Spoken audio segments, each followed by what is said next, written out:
전국의 애국 동포 여러분 안녕하십니까?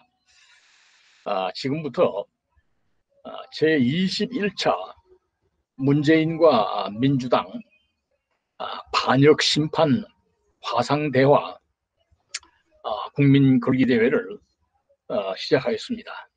저는 사회를 맡은 노재성이라고 합니다. 오늘은 문재인과 이 민주당이 암암리에 추진하고 있다고 하는 대통령 직선제를 폐지하는 대통령 중심제를 폐지하는 개헌 음모 책동에 관해서 우리 자유우파 열사님들의 긴급 대담을 한 차례 갖겠습니다. 우리 국민들을 깜짝같이 속이고 대통령 직선제, 대통령 중심제를 폐지하고 이른바 이원집정부제 또는 내각제 개헌 음모를 하고 있다고 한다면은 이것은 오늘 우리 대한민국의 참담한 이런 정치 현실을 감안할 때 실로 국민들을 송두리째 배신하는 또 하나의 반역 행위에 준하는 그런 망동이 될 것이라고 봅니다. 왜냐하면 이게 되면은 문재인과 주사파 추종자, 대한민국 배신자 이런 자들이 갈갈이 찢어놓고 온갖 국정 행패를 자행을 해서 우리 대한민국이 지금 경제, 안보, 사회, 문화, 교육, 노동 등등 모든 면에서 실로 엉망진창으로 파괴되고 있기 때문이라고 할 것입니다. 잘 아시다시피 우리 국민들은 지금 현재의 대통령 책임제를 고수를 해서 약 10개월 뒤로 박두하고 있는 종래와 같은 이 대통령 직선 투표를 통해서 문재인 반역 정권을 심판하고 극렬 좌파 친북 내지 국가 파괴 종북 지향적인 이 민주당 정권을 몰아내겠다고 다짐하고 있는 국민들이 매우 다수가 되고 있는 것이 최근에 여론조사에서 잘 나타나고 있는 바와 같습니다. 그런데 이 심판을 받아야 할 문재인과 민주당이 부정선거로 탈취한 국회의 다수 의석을 그걸 발판으로 해가지고 이를 고수하면서 국회 다수당이 국정의 그 장악자가 되는 국회에서 국무총리를 뽑는 그 내각제 또는 이원집정부제 개헌을 하려고 음모를 한다고 하니 이것이야말로 눈 가리고 아웅하고 우리 국민을 얼간이들 정도로 보는 무서운 횡포가 아닐 수 없는 것이라고 하겠습니다. 그래서 오늘은 저들 반역 세력들이 모의하고 있는 대통령제 폐지 개헌에 관해서 우리 자유우파 열사님들의 대담으로 의견을 나누고 이를 규탄해 보려고 하는 것입니다. 그리고 만일 저들이 이 반역적인 개헌 책동을 실현하고 하려고 할 때에는 우리들 자유민주주의와 헌법 수호를 위해서 투쟁하는 애국 국민들의 대책에 관해서도 한 차례 의견을 나누어 보고자 합니다. 먼저 대담에 참여해 주신 애국 열사님들을 현재 참여하신 분들 중심으로 소개를 해 올리겠습니다. 우리 이상로 TV 대표님 나오셨습니다. 박수로 환영해 주시기 바랍니다. 프리덤 뉴스 이상로입니다. 반갑습니다. 감사합니다. 그다음에 우리 김병헌 역사연구소 소장님, 이 좌익 정권이 대한민국의 현대사를 공산당, 북한 노동당 중심으로 엉망진창으로 이 역사를 왜곡해 나온 이것을 바로잡기 위해서 피나는 노력을 하고 계신 우리 역사연구소 김병헌 소장님 나오셨습니다. 박수로 환영해 주십니다. 네, 반갑습니다. 국사교과서 연구소 김병헌입니다. 네. 그러면은 바로 저 옆에 우리 최정희 문재인 파면 탄핵 퇴진 국민 모임 서울 지역 위원장님, 서울시당 시위원장님 나오셨습니다. 박수로 환영해 주시면 감사하겠습니다. 다음에는 우리 박주현 변호사님, 4.15 부정선거의 진상규명을 위해서 악전고투하고 계시는 우리 박주현 변호사님 나오셨습니다. 박수로 환영해 주시면 감사하겠습니다.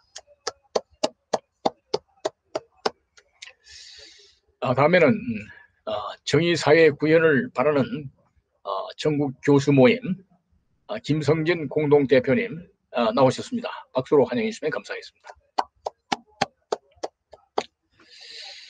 네, 반갑습니다. 부산대 김성진 교수입니다. 감사합니다. 오늘은 이 대담에 들어가기에 앞서서 이 개헌 문제, 이 문재인과 민주당 이들이 은밀하게 도적질을 하듯이 추진하고 있는 대통령 중심제 폐지 개헌 책동 여기에 관해서 최근에 박찬종 전 국회의원께서 상세한 그 유튜브 방송으로 고발을 하신 바 있습니다. 그 내용을 먼저 잠시 한번 들어보시고 우리들의 대담을 진행하도록 하겠습니다. 유튜브 그 방송을 한번 시청하시겠습니다. 문재인 정권 그 문재인 대통령과 그 정권 실세들은 4월 7일 서울 부산시장 보궐선거에서 민심의 핵폭탄을 맞고 아마 내부적으로는 굉장히 곤혹스럽고 그리하여 그들이 살 길 우선 문재인 대통령과 측근 실세들 관직에 있었던 사람들은 내년 3월 대통령 선거에서 야권의 정권이 넘어가게 되면 그 문재인 정권이 적폐청산의 이름으로 박근혜, 이명박 정권의 그 적폐를 수사하는 과정에서 100여 명을 사법 처리한 그 끔찍한 악몽을 되살린다고 한다면 그보다도 훨씬 더 많고 더 깊고 더 무거운 책임을 져야 할 것이 분명한 이상 이들은 그 탄망에서 벗어나야 되겠다. 살아남아야 되겠다. 그리고 나아가 종북 주사파 정권이 계속 이어져야 되겠다. 이 두 가지 주제를 두고 그들은 지금 개헌을 아주 착실히 준비하고 있고 여러 가지 공작적 차원에서 야당에 대해서도 공작을 펴고 있는 것으로 지금 확인되고 있습니다. 박병석 국회의장이 이틀 전에 6월 초에 여야가 원내대표단을 구성을 완료하고 나면 국회의장이 중심이 된 개헌 논의를 정식으로 하겠다. 심포지엄 토론회를 하겠다. 개헌은 빠를수록 좋다. 이렇게 선언을 했고 그 박병석 국회의장은 4월 7일 보궐선거 끝나고 이틀 뒤인 4월 9일에도 똑같은 말을 했습니다. 그래서 6월 초에 아마 이러한 작업을 시작할 것 같은데 그동안에 정세균 씨나 이낙연 씨도 개헌은 조속히 할수록 좋다. 그래서 여권 내의 핵심보 실세들이 이 개헌 공작에 대한 상당한 프레임을 만들어-가지고 진행하고 있지 않나. 저희들은 그렇게 확인하고 있습니다. 그럼 어떤 개헌을 하려고 하느냐? 개헌 내용이 뭐냐? 그것은 대통령은 국민이 직접 뽑지만은 그 대통령에게는 외교 안보 권력만 주고 청와대만 지키는 깨놓고 말씀드리면 허수아비 대통령을 하나 세우는데 그것은 국민이 투표로 직접 뽑도록 해야 된다. 그래서 실질적인 행정부 권력은 국회에서 뽑는 국무총리가 갖는다. 그러니까 이런 모델이 오스트리아가 현재 시행하고 있는데 이걸 이원 집정제라고 그럽니다.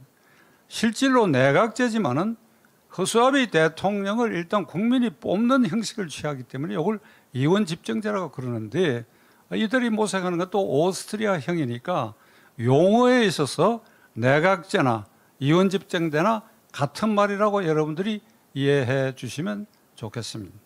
그러면 왜 이런 개헌을 하려고 하느냐? 대통령 허수아비 대통령은 직접 뽑고 모든 행정부 권력은 실질적으로 국회에서 뽑는 국무총리에게 왜 맡기려고 하느냐? 아까 말씀드린 것처럼 내년 3월 9일 대통령 선거에서 지금 집권 세력이 마땅한 후보도 없고 자칫 야권으로 정권이 넘어갈 가능성과 위험이 4.7 보궐선거 이후에 굉장히 커졌다. 특히 이른바 친문재인 세력의 입장에서 봐서는 그들이 말하는 순수한 종북 주사파 세력의 입장으로 봐서는 뭐 이재명 이건 불실해서 우리 편이 될 수 없다. 그러니까 마땅한 후보가 없다. 그리고 내년 선거는 굉장히 야권으로 넘어갈 가능성이 높고 그렇게 되면 우리는 이제 다 죽게 된다. 이런 절박감에서 이 개헌을 도모하고 있습니다. 그러면 가능성이 있느냐 하는 문제. 가능성은 국회에서 3분의 2 이석의 의결이 있고 그리고 국민투표에서 이게 통과돼야 되는데 현재 여당은 180석을 확보하고 있고 그리고 그 주변 친여 세력까지 합하면 약 190여 석을 확보하고 있습니다. 제1야당은 무소속 홍준표 의원 등을 포함해 갖고 약 106석이 제1야당이 점유하고 있다고 한다면 야당에서 한 7, 8석만 이게 이 개헌안에 동조하게 되면 200석이 확보되고 국회에서 개헌안 통과는 가능하다. 그들은 이런 판단을 하고 이를테면 김종인 씨가 비상대책위원장을 그만둔 다음 날부터 자기가 몸담았던 제1야당에 대해서 침을 뱉고 행포를 부리는 것도 이 제1야당을 무력화시켰어. 김종인 씨는 평생 소원이 이원집정제고 제가 단정컨대 이 이원집정제 아래서 그 허수아비 대통령이라도 해서 청와대를 4년이나 5년이나 하면 지켜봐야 되겠다 하는 이 꿈을 갖고 있다 하는 것을 저는 확신하는 사람입니다. 그러니까 이 김종인 요소가 야당 일부를 흔들릴 가능성도 있다. 이래서 집권 세력은 이 200석 확보가 무난하다고 지금 보고 있는 것입니다. 자, 그러면 개정 절차는 어떻게 되어 있느냐? 국회에서 제적 과반수의 찬성으로 발의할 수 있으니까 민주당이 단독으로 150석만 찬성하면 발의할 수 있으니까 일단 발의를 하면 대통령이 20일 이상 공고를 하고 그 이후 60일 안에 국회가 의결하고 국회가 거기에서 3분의 2로 통과되고 나면 다시 30일 안에 국민투표에 붙이게 돼. 그러니까 여러분들이 들으시기에 20일, 60일, 30일 복잡한데 간단히 얘기를 하면 이 집권 세력이 의도한 대로 야당 일부가 가서 해서 국회에서 이게 통과되게 되면 한 2달 만에 국민투표까지 끝낼 수가 있습니다. 물론 국민투표에서 저지당할 가능성이 높은데 일단 2개월 안이니까. 그러니까 박병석 국회의장이 계산하는 대로 하면 6월 초에 발의해서 일이 순조롭게 되면 8월 말 안으로 늦어도 9월 중으로는 이 개헌이 통과되고 그리고 내년 3월 9일에 대통령은 그 개정된 허수아비 대통령을 뽑게 되고 그리고 다시 국회에서 국무총리를 뽑아서 실질적인 내각제로 운영하겠다. 그러니까 가능성 일정상 내년 대통령 선거 3월 9일 앞두고도 충분히 시간은 있다. 명분은 대통령 권력이 비대하니까 이걸 권력을 분산해야 되겠다. 대통령 권력이 너무 집중돼 가지고 임기 말아야 가면 레임덕에 걸리다 보면 뒷동거리게 되고 그리고 부정부패가 만연하게 된다. 네, 이제 좀, 네, 그러면 혹시 박 변호사님께서 예. 네, 됐습니다. 지금, 됐습니다. 네, 열렸습니다. 네, 안녕하세요. 지금 들리십니까? 네, 예, 잘 계속해서 이렇게 또 맨날 어설픈 모습을 보여서 죄송합니다. 음양시설에 대해서. 예. 어떤 질의였는지 좀 제가 알 수 있을까요? 다시 한번. 네. 일단 민주당과 예. 이 문재인 이 반역 세력이 국민 여론이 아주 악화되고 도저히 이제 이 나라에 국민의 지지를 받아서 나갈 길이 없게 되니까 대통령 선거를 불과 앞에다 두고 대통령 중심제를 폐지하는 일은 그래서 지들이 장악한 그 부정선거로 장악한 국회를 중심으로 할 수 있는 내각제로 개헌을 하겠다고 하는 이런 정치적인 의도가 얼마나 그런 그 사악하고 천부당 만부당한 것인지 이런 그 정치적인 의미 이런 데 대해서 좀 한번 우리 박 변호사님의 고견을 한번 말씀해 주시면 감사하겠습니다.